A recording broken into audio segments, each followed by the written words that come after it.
क्या कभी तुम्हारे साथ भी ऐसा हुआ है कि किसी काम को करने से पहले मन ने अचानक कहा हो कि मत जाओ लेकिन तुमने उस आवाज को अनदेखा कर दिया हो और बाद में पछताना पड़ा हो?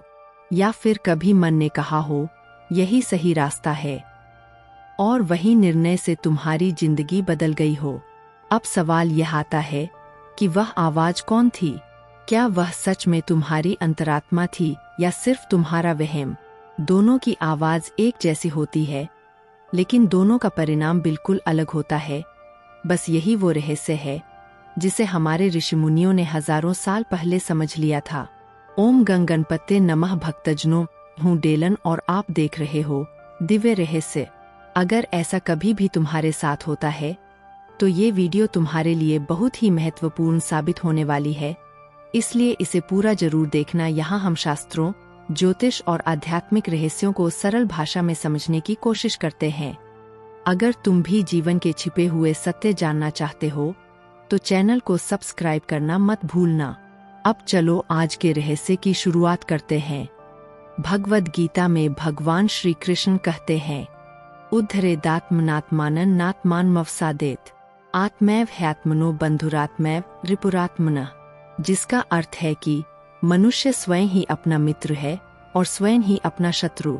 यदि मन शुद्ध हो जाए तो वही हमें सत्य तक पहुंचाता है। लेकिन प्रॉब्लम यह है कि हमारा मन हमेशा शांत नहीं रहता। उसमें डर भी होता है, इच्छाएं भी होती है और पुराने अनुभव भी होते हैं। और इन्हीं सबके बीच कहीं बहुत धीमी आवाज में अंतरात्मा बोलती है। इसे समझने के लिए मैं तुम्हें एक कहानी सुनती हूँ। एक गांव में एक साधु रहते थे। एक दिन उनका शिष्य बोला, गुरुदेव, मुझे समझ नहीं आता कि मेरे भीतर कौन बोलता है। कभी लगता है भगवान मार्ग दिखा रहे हैं, कभी लगता है मैं डर के कारण पीछे हट रहा हूँ। साधु मुस्कुराए और बोले, आज रात तुम जंगल में अकेले जाना और जो पहली आवाज सुनाई दे उसे ध्यान से सुनना। फिर रात में शिष्य जब जंगल पहुंचा तो वहाँ हवा चल रही थी, पत्तों की सरसराहट थी। कभी लगा कोई पीछे खड़ा है और फिर कभी लगा कोई उसे बुला रहा है। डर इतना ज्यादा बढ़ गया कि वह शिष्य वापस भागकर आ गया। साधु ने पूछा, तुम्हें क्या मिला? शिष्य ने कहा, सिर्फ डर मिला। साधु बोले, जब मन डर से भर जाता है तब अंतरात्मा की आवाज सुनाई नहीं देती। यही हमारे साथ भी होता है। शास्त्र कहते हैं कि अंतरात्मा कभी भी जोर से नहीं चिल्लाती, वह बहुत ही शांत होती है। कठोपनिषद में कहा गया है कि उत्तिष्ठत जागृत प्रापे वरान निबोधत, जिसका अर्थ है जागो और सचेत हो जाओ, तभी सत्य का बोध होगा। ध्यान देना, यहाँ कहीं भी जल्दबाजी नहीं है। अंतरात्मा हमेशा धैर्य सिखाती है, जबकि वहम तुम्हें तुरंत प्रतिक्रिया देने पर मजबूर करेगा है। अब मैं तुम्हें इन दोनों में अंतर बताती हूँ ताकि तुम इन दोनों को आसानी से समझ सको। अगर कोई निर्णय तुम्हें भीतर से शांति देता है, भले ही वह कठिन हो, तो संभावना है कि वह अंतरात्मा की आवाज है। लेकिन यदि कोई निर्णय सिर्फ डर, घबराहट, शक या बेचैनी पैदा कर रहा है, तो बहुत संभव है कि वह वहम है। मैं हमेशा यही कहती हूँ कि भगवान हमें संकेत देते हैं, लेकिन संकेत सुनने के लिए मन का शांत होना बहुत ही जरूरी है।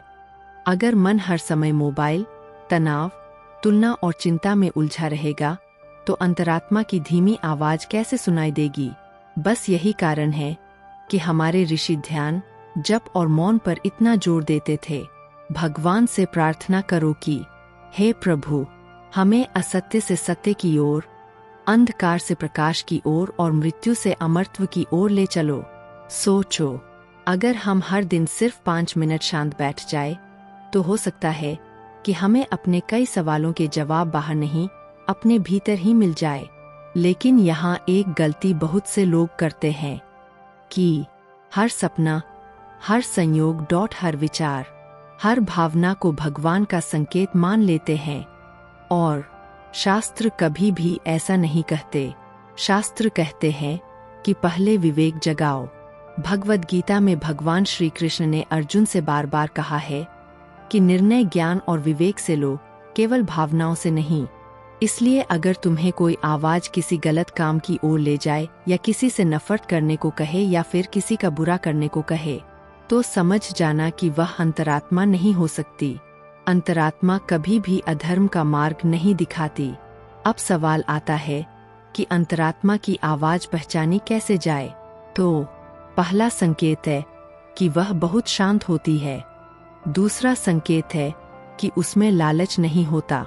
तीसरा संकेत है उसमें किसी के प्रति द्वेष नहीं होता।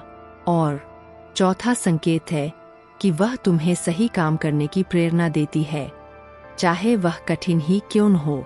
और पांचवा संकेत है कि उसका पालन करने के बाद मन हल्का महसूस करता है। वहीं वहम की पहचान भी आसान है। वहम बार बार एक ही डर दोहराता है। वहम तुम्हें हर व्यक्ति पर शक करवाता है। वहम बिना प्रमाण के निष्कर्ष निकालता है। और सबसे बड़ी बात, वहम तुम्हारी शांति छीन लेता है। मैं तुमसे एक छोटा सा अभ्यास शेयर करना चाहती हूँ। जब भी कोई बड़ा निर्णय लेना हो, तुरंत फैसला मत करना। पहले 3 गहरी सांस लो, फिर अपने इष्ट देव का स्मरण करो, या फिर तुम जिस भी भगवान की ज्यादा पूजा करते हो, अगर संभव हो तो ओम नमः शिवाय का 108 बार जप करो। उसके बाद वही प्रश्न अपने मन से पूछो। कई बार जो उत्तर पहले नहीं मिलता, वही कुछ देर बाद बिल्कुल स्पष्ट हो जाता है। याद रखना, भगवान हमेशा बोलते हैं, लेकिन उनका स्वर बहुत धीमा होता है। दुनिया का शोर जितना कम होगा, उनकी आवाज उतनी साफ सुनाई देगी। इसलिए मैं हमेशा कहती हूँ कि आध्यात्मिक जीवन का सबसे बड़ा चमत्कार कोई सिद्धि नहीं, बल्कि अपनी अंतरात्मा को पहचान लेना है। क्योंकि जिस दिन तुमने अपनी अंतरात्मा की सच्ची आवाज पहचान ली, उस दिन तुम्हारे बहुत सारे भ्रम अपने आप समाप्त हो जाएंगे। तो अब मुझे कमेंट करके ज़रूर बताएगा कि क्या कभी तुम्हारे जीवन में ऐसा हुआ है कि तुम्हारी अंतरात्मा ने पहले ही तुम्हें किसी घटना का संकेत दिया हो। मुझे तुम्हारे अनुभव पढ़कर बहुत अच्छा लगेगा। अब अगली वीडियो ज़रूर देखना। क्या आपकी प्रार्थना स्वीकार नहीं हो रही? राहु का सच। उस वीडियो में मैंने बताया है कि कई बार हमारी प्रार्थनाएं तुरंत पूरी क्यों नहीं होती और राहु का उसमें क्या आध्यात्मिक रहस्य माना गया है।